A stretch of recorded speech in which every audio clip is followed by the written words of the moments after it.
I was with the Golden State Warriors at the time. I remember getting dressed on the way to the game. I put on Blue Laces 2, put it on repeat. Nothing in mind, I just threw on Nip on the way to the game. That's one of my favorite songs by Nip, Blue Laces 2. So I'm on the way to the game. It was March 31st, 2019, and Demarcus Cousins was on his way to Oracle Arena in Oakland, California. His team, the Golden State Warriors, was taking on the Charlotte Hornets. I pull up to the arena. I get a phone call from one of my best friends who actually grew up with Nip. So he called me, and they killed him. I'm like, what? Like, what are you talking about? Kill who? As I'm trying to understand what my homie is saying on the phone, Andre Iguodala rolls up to him, man, they done killed Nip. And I'm just like, whoa, what? Two-time All-Star Isaiah Thomas was in Colorado, warming up for the Denver Nuggets. I remember just getting done with my little pregame workout. I get back to the locker room, then dudes is like, man, did you hear about Nip? I'm like, what are you talking about? So I check my phone, and that's when I got a lot of messages. I'm looking on social media. I'm trying to, see what's really going on.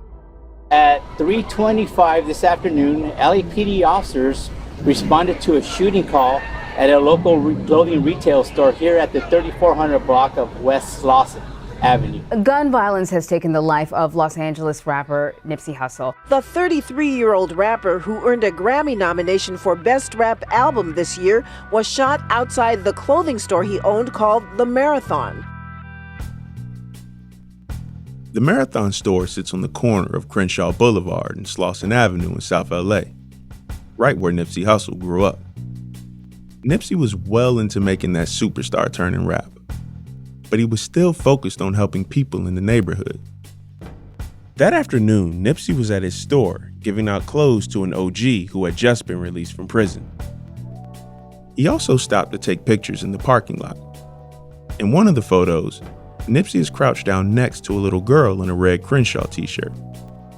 And in another, he's smiling with a woman who posted the image on Facebook with the caption, "Look at me, I'm with Nipsey Hussle." Moments before, witnesses say Nipsey spoke calmly to a man named Eric Holder. Holder was shirtless with a large 60s tattoo inked across his stomach. 60s referring to the gang both Holder and Nipsey were members of, the Rolling 60s Crips. According to court documents, Nipsey advised Holder to address the rumors that he was gaining reputations as a snitch. A few minutes later, Holder allegedly returned with a gun and shot Nipsey multiple times. Oh my God, I didn't get Nipsey Hussle. Are you serious? Are you serious?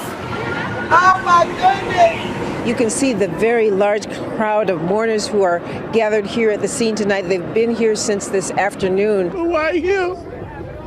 Why somebody that cared? People thought that our community was just about violence. And Nipsey put a change to that, and he let them know that even though we're from underprivileged communities of poverty, that we can still become something. In the hours and days after Nipsey's death, tributes poured in from across the world. One community in particular was visibly shaken: the NBA, where Nipsey had several close friendships. Last night, a number of people from all over the NBA community paid their respects. Russell Westbrook tweeted, "You're one of one, bro. Rest up, King." And Steph Curry Instagram, "Just got to know you. Rest in paradise." The Los Angeles Clippers paid homage to their fallen hometown hero before their game against the Memphis Grizzlies. But the most recognizable NBA tribute came from one of Nipsey's closest homeboys, Russell Westbrook. One more rebound.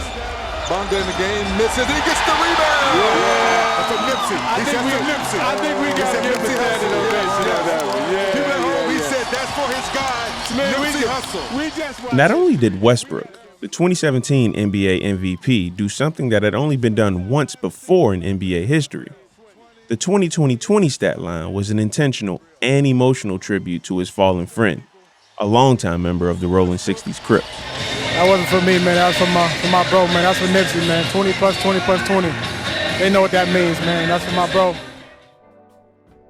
This is a guy within the NBA circles. A lot of these guys are fans of his music, but they're fans of him as a person, what he stood for and what he was about. And that's the thing that hurts a lot. It's so unfortunate when you look at a guy who believed in what he believed in, actually gave back to his community, and actually stayed in his community. There's not many who've done that. And to see his life taken away from him by someone that come from his community, is one of the most unfortunate events that's happened in American history. Players like LeBron James and Kyrie Irving spoke about the impact of Nipsey's death.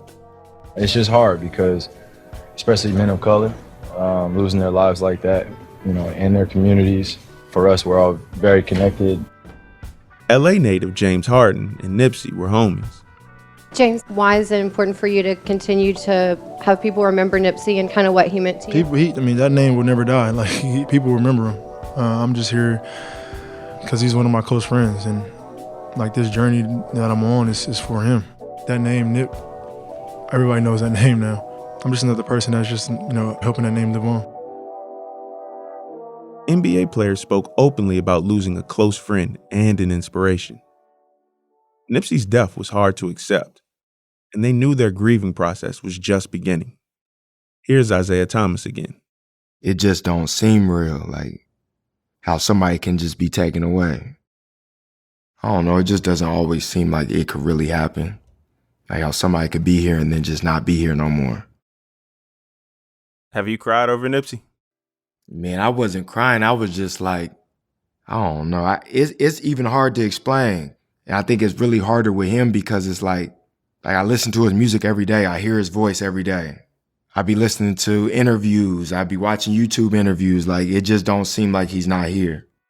So much go through your mind about that situation. DeMar DeRozan, a four-time All-Star and South LA native, was good friends with Nipsey.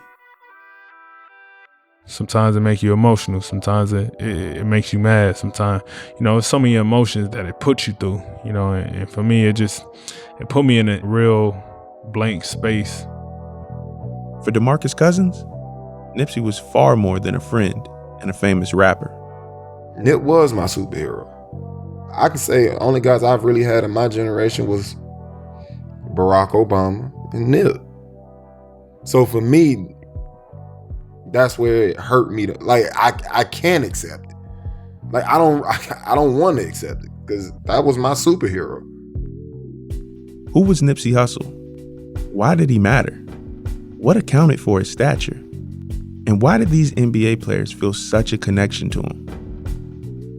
The answers to those questions lie in the history of rap and basketball, the message that ran through Nipsey's life and music, and the shared experiences of young black men in America.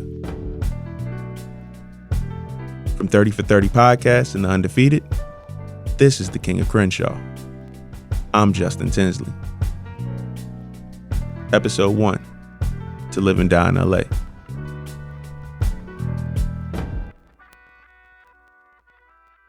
All right. First and foremost, let me just say this. Thank you for agreeing to be part of this. Looking how far back we go, we could have never imagined this type of moment. Man, yeah, it's been a long time. That's Brian Robinson, one of my closest friends. He's been my dog for nearly 20 years. Our paths first crossed in James Hall at Hampton University, a historically black college. You see, I was a kid from Virginia, and Brian was the first person I'd ever met from LA. I'm from, it's a little subsection in LA called Windsor Hills. Windsor Hills is literally 2 stoplights from Slauson and Crenshaw. This intersection is where Nipsey made a name for himself. Back then, everything I knew about the West Coast came from black popular culture. I'd heard California had really good weed, really good weather, really good basketball, but I knew about the music. My God, the music. When we were growing up in the 90s, West Coast hip hop was at its peak, led by Death Row Records. And as an LA kid, Brian grew up devouring all of it. But when he heard Nipsey for the first time, it just hit different. Finally, someone from around our area that was actually, pretty good. I remember telling you, he's from around the way, he can rap, he's really good. It was the summer of 2006. Brian and I were on break from college, His childhood friend, Stephen Donaldson, who went by Fats, had given him a business card. It was for one of his closest friends, a young rapper named Nipsey Hussle.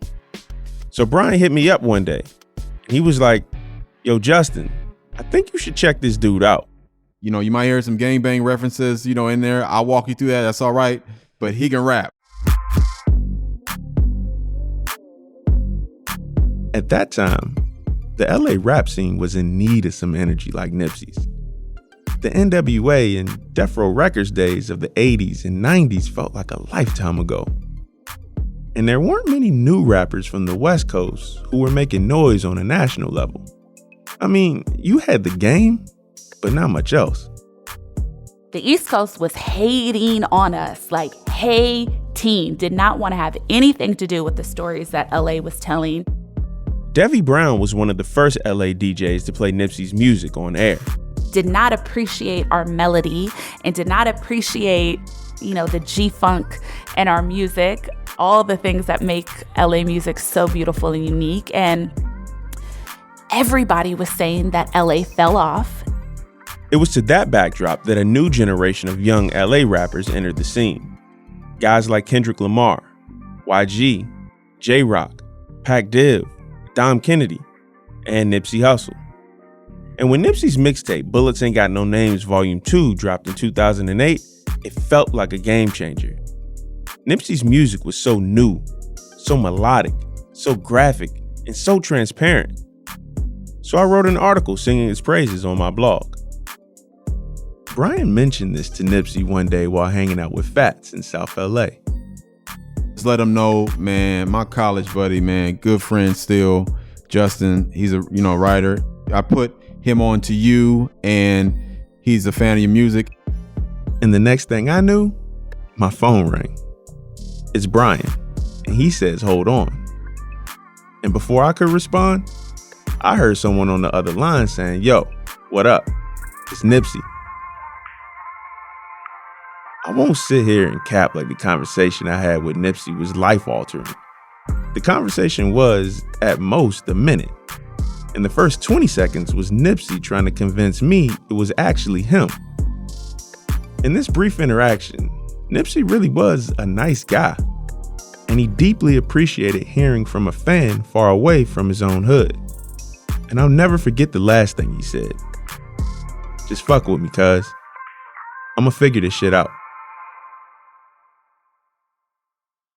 Of course, Brian and I weren't the only people to get hooked on Nipsey.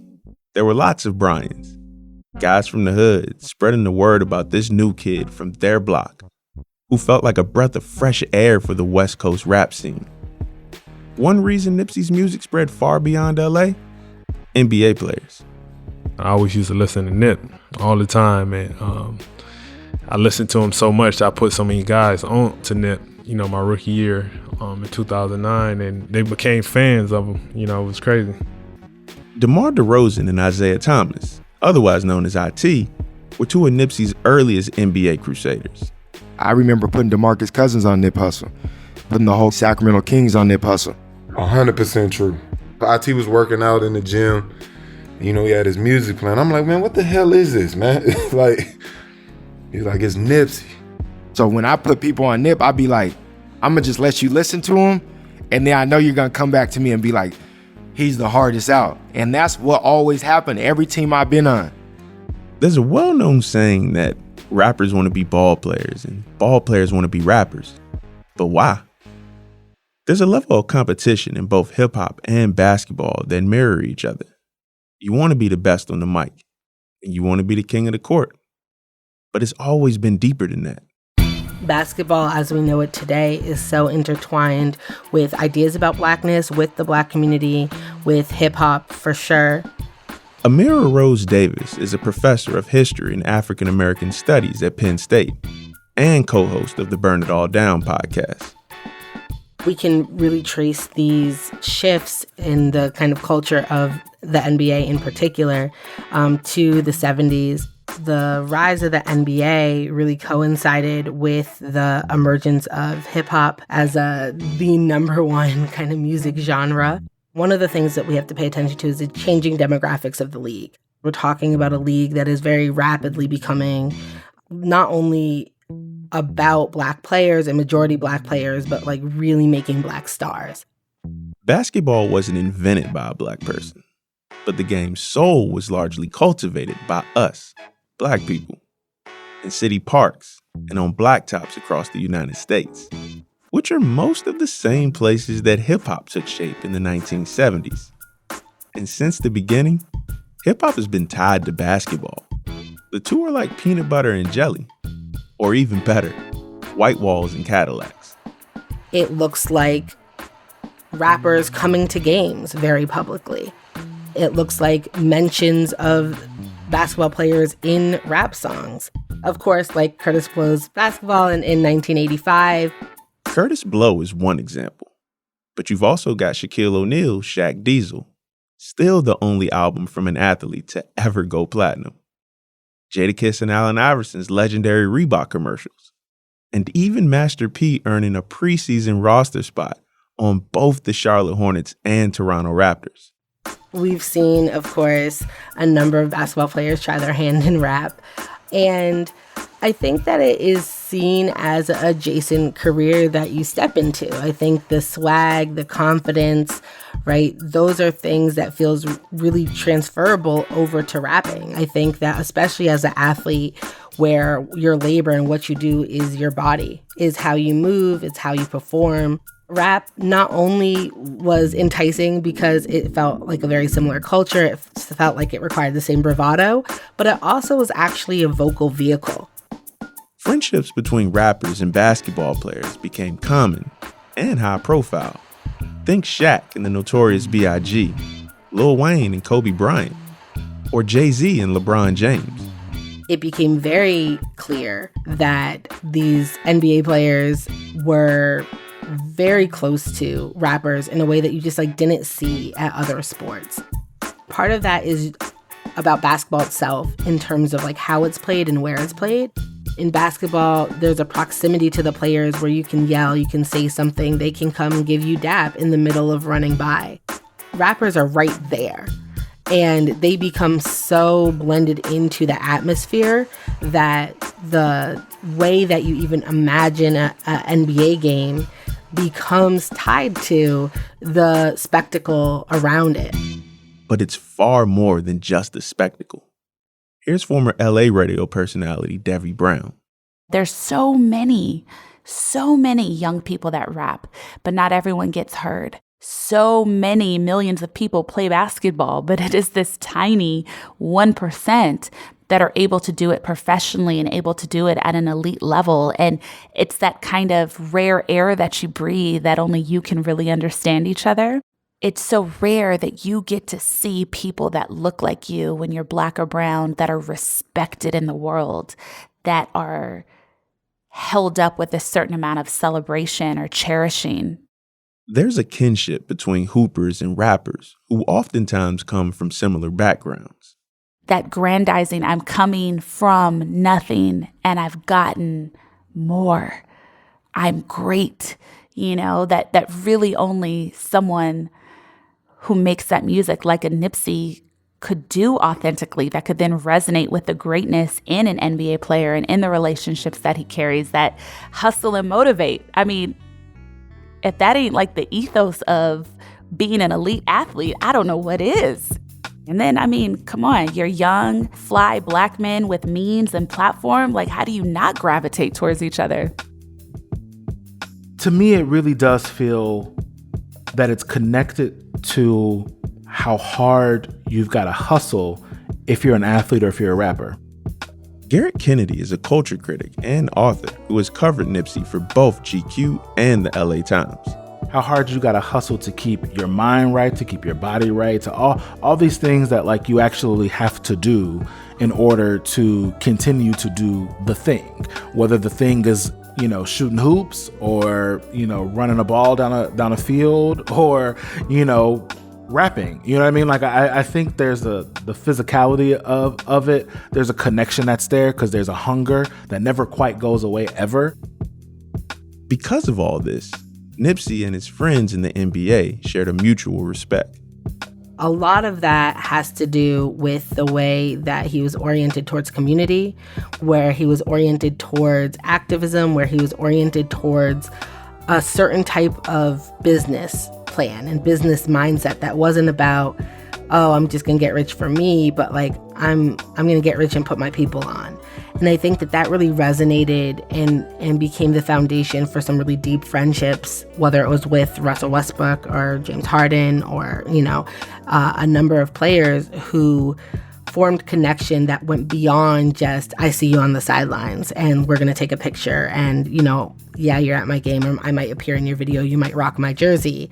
But it turned into things like helping at each other's foundations, refurbishing courts, talking about how to give back or open up storefronts in your neighborhoods that you come from, and offering and modeling a different way. And I think that that's a really seductive blueprint, a really seductive model for Black entertainers, specifically and Black males in the NBA. Many of these men realized they had an opportunity to use their fame and wealth to leave a mark beyond their individual careers. It wasn't just about entertaining, a platinum album or the next big contract. That was important too, but so was trying to change the future of Black America.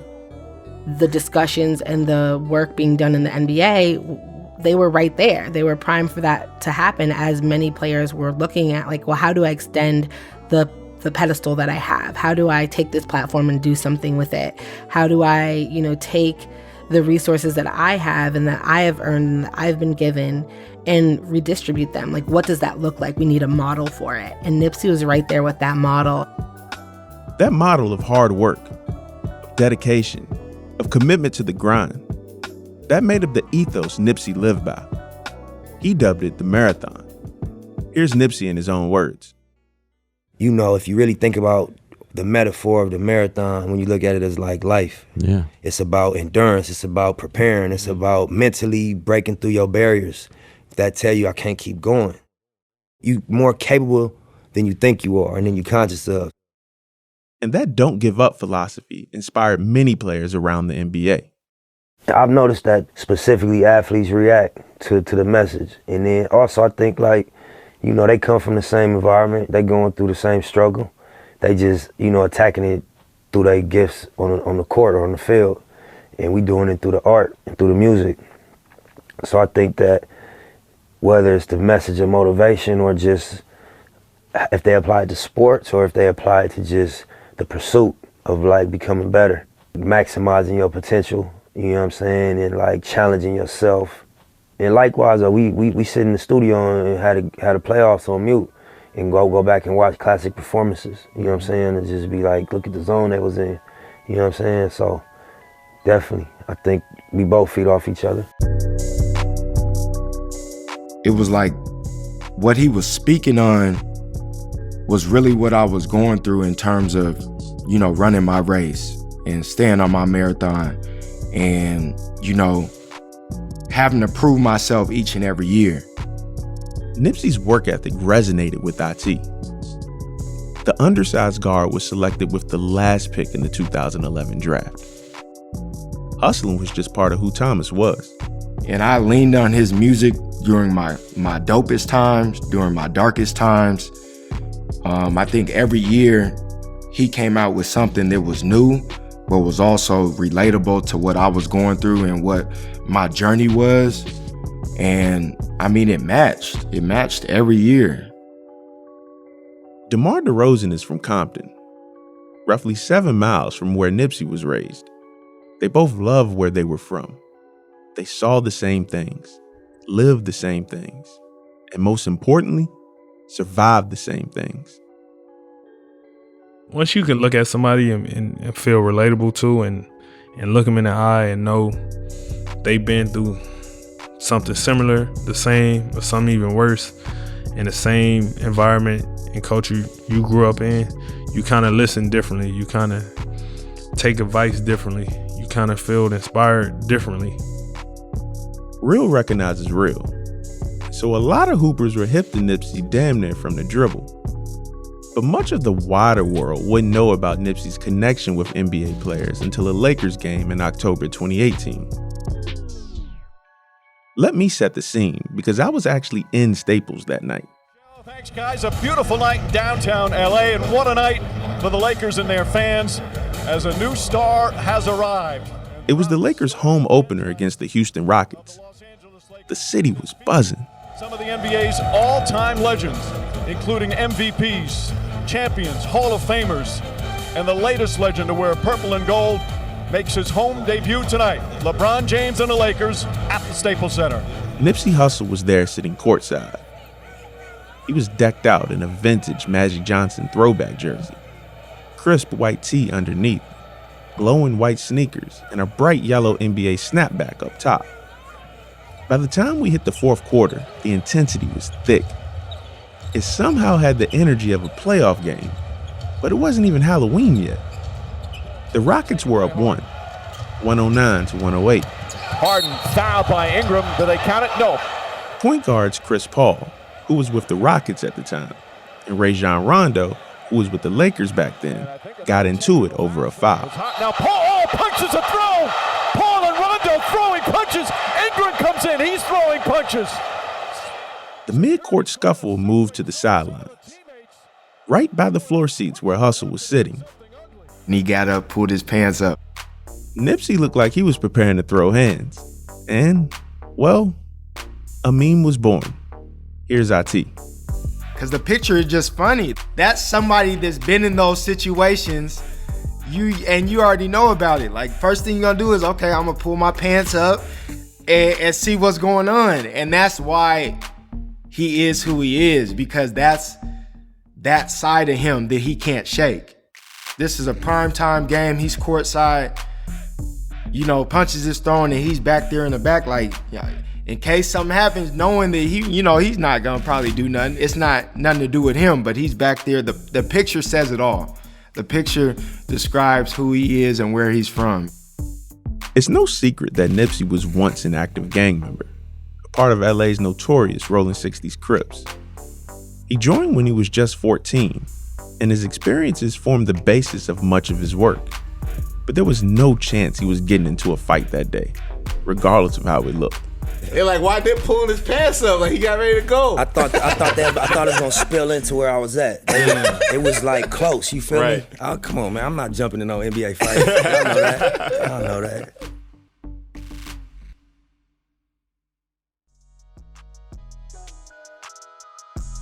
In some spaces, Nipsey had long been a household name. Yet in others, people were just getting to know him. He was a vet and a rising star. The comedy of the meme aside, it was fulfilling to watch Nipsey reach a new level of fame. I remember what he had told me nearly a decade earlier. Just fuck with me, cuz I'ma figure this shit out. And he did. 2 months after that night in Staples, Nipsey's debut album, Victory Lap, was nominated for a Grammy. Not long after that, he stood on the red carpet with his daughter Imani and longtime love Lauren London. Nipsey, who do you have with you? This is my daughter Imani Dior. Is this your first Grammys? Yes. How are you feeling? Good. Dad, how are you feeling? I feel great, incredible. He just looked so happy, so regal, and so excited for what lay ahead. That's the thing about time, though.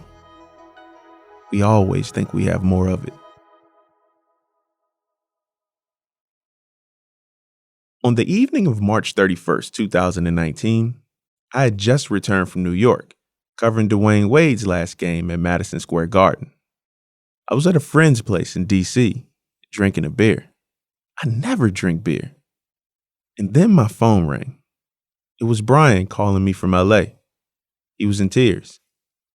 And he was the one that gave me the news that Nipsey Hussle had been killed.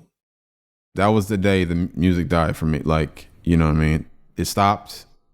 Someone took the needle off the wax. Like, party's over.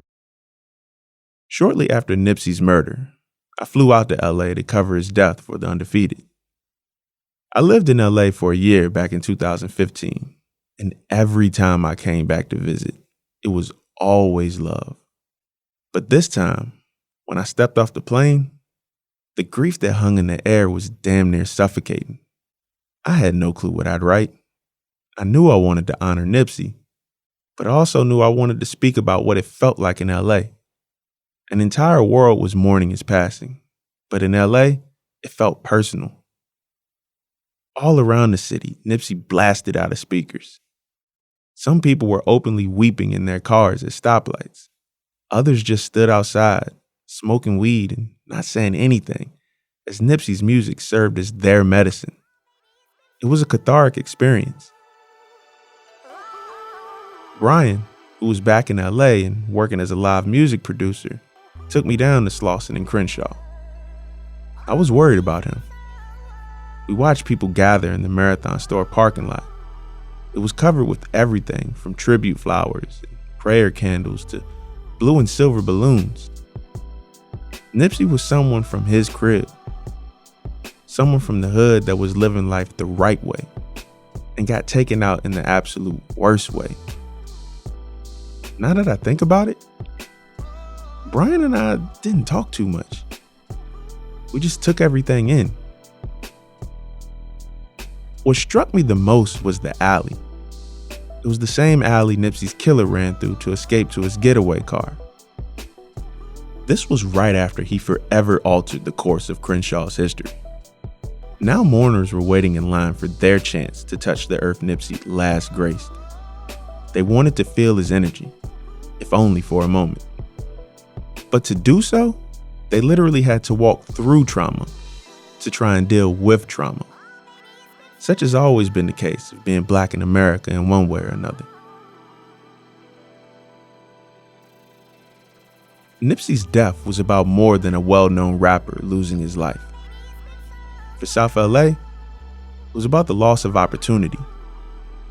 The loss of what could be for a community with a history of economic struggle. He invested in the area, bought property and started businesses. And when he earned enough to leave, he stayed. Here's culture critic Garrett Kennedy. He did the thing that we all say that we're going to do, right? Which is like, we're going to get a little bit of money and we're going to help our hood. Some of us do it, and this is not that it's wrong, but some of us do it from afar. We get our money and then we bounce, and then we send stuff over, or we might open up something at some point. But you don't see a lot of people who then stay in the community and also try to build it at the same time. Now to Los Angeles, where tens of thousands will pay their respects to rapper and activist Nipsey Hussle. The Prince of South LA, or King of the Streets, as so many affectionately called him, will be remembered today inside the Staples Center for his celebration of life service. And 21,000 people or more will be packed in here. They gave away free tickets to those. The Staples Center became the place the world said goodbye to Nipsey. At that time, only Michael Jackson had received such an honor. Stevie Wonder sang at his funeral. Even President Barack Obama sent a tribute, read by Nipsey's close friend and business partner, Karen Civil. While most folks look at the Crenshaw neighborhood where he grew up and only see gangs, bullets, and despair, Nipsey saw potential. He saw hope. He saw a community that even through its flaws taught him to always keep going. The stage was decked out in blue and white, a nod to Nipsey's affiliation to the Rolling 60s Crips. I don't think there's going to ever be another time in our history that you're going to see a sea of people in Crip Blue walking into a major sports venue, right? I don't think you're ever going to see that, ever. The arena was packed with people from all walks of life paying their respects. I don't like the word spectacle, but how else do you talk about a memorial service that's at an arena? I mean, other than a spectacle, because that's just the only word to really describe some of this. Tens of thousands of people coming to share, their grief in this place. And I remember not knowing what to make of so much of it. And, when we got inside, his casket was already there. And so you're immediately reminded of what you're here for. Y'all make some noise for Nipsey Hussle. I say it again, make some noise for Nipsey Hussle. Put my right hand to God, shine on these bras. DJ Battlecat, he got going And that entire arena erupted in this way that I kid you not, I have never felt before.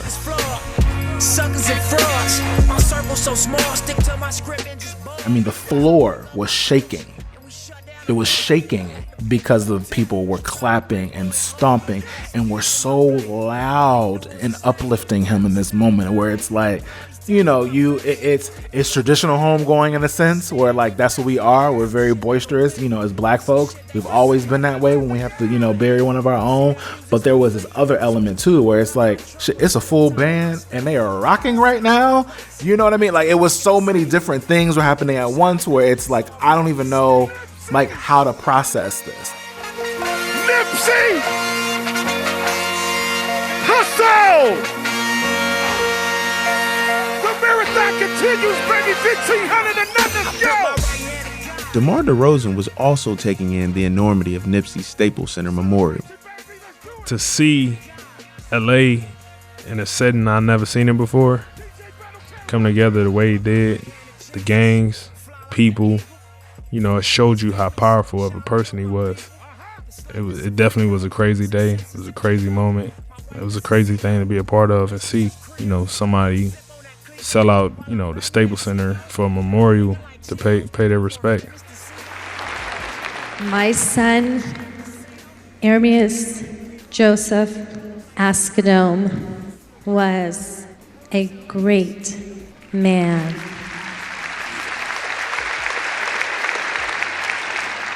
The thing is that Ermias, he have been loved by everybody, but we never thought this much love he got from the world. What you thought? Let's go!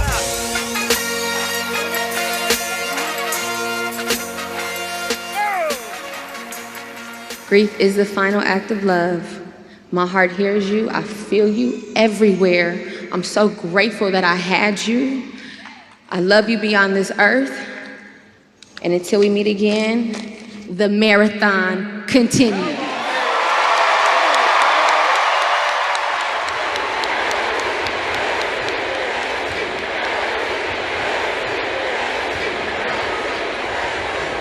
We are watching that procession now, heading away from Staples Center. A lot of folks clapping and cheering him on as he makes his way closer to his store. And of course, an emotional moment for so many. He meant so much to this community. This is his neighborhood. Nipsey's final journey was 25.5 miles through the streets of LA, just short of a full marathon distance. You see, this is important because neighborhoods and gangs come with their own set of rules and street political guidelines. Stay in your hood, and I'll stay in mine. But that day, all that mattered was giving Nipsey the send-off he deserved. Here's Nipsey's big brother, Samil Ascadome. People in every hood that's supposedly supposed to be enemies, you know, they loved bro and they were taking inspiration from bro and opening up stores within their hood. And his message was translating from, you know, the hustlers and other hoods, and it was giving that message to the youth. And so the new generation was being raised on something else other than what we was raised on. And nigga need a Nobel Peace Prize. Cause niggas can't do that shit, but Hustle did it. Man, just even moving through the city, Hustle funeral. Everybody from the police said, like, I can't do that. Y'all can't go through every different hood in LA. Like, watch us. Ain't shit gonna happen. Niggas gonna stand out and they gonna support. Cause it's bigger than what y'all think. That's one thing I was adamant about. Like, I don't care about nothing else. We gonna roll, bro, through the city. Man, I think that's, you know, it showed that the people came out. They showed love, so. I saw that to just bring it back, that shit meant more than anything to bro, that people knew what he was trying to do. To understand what Nipsey was trying to do, we have to go back and learn about his youth, his environment, and the choices that made him. I'm from right here. I'm from the rolling 60s. The rolling 60s is important to LA, right? Mm-hmm. If you're from LA, you can say yes, you'll know that. LA important to California, right? Right. California important to America, right? Absolutely. America important to the globe, right? So I'm global, I could keep it all the way me. Nipsey, where you from? That's next on The King of Crenshaw.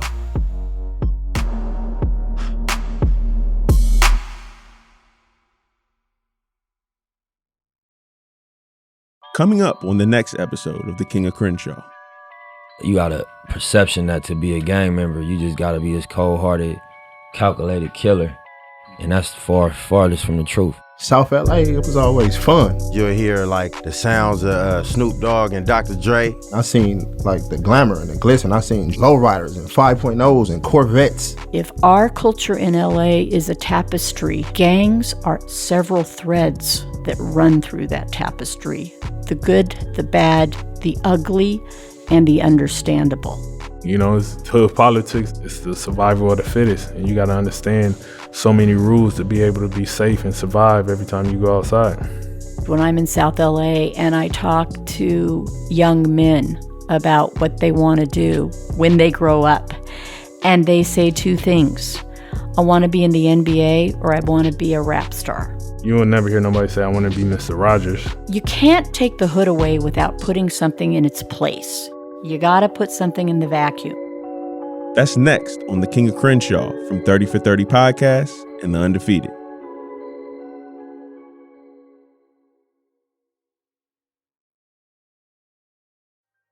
The King of Crenshaw was reported and hosted by me, Justin Tinsley.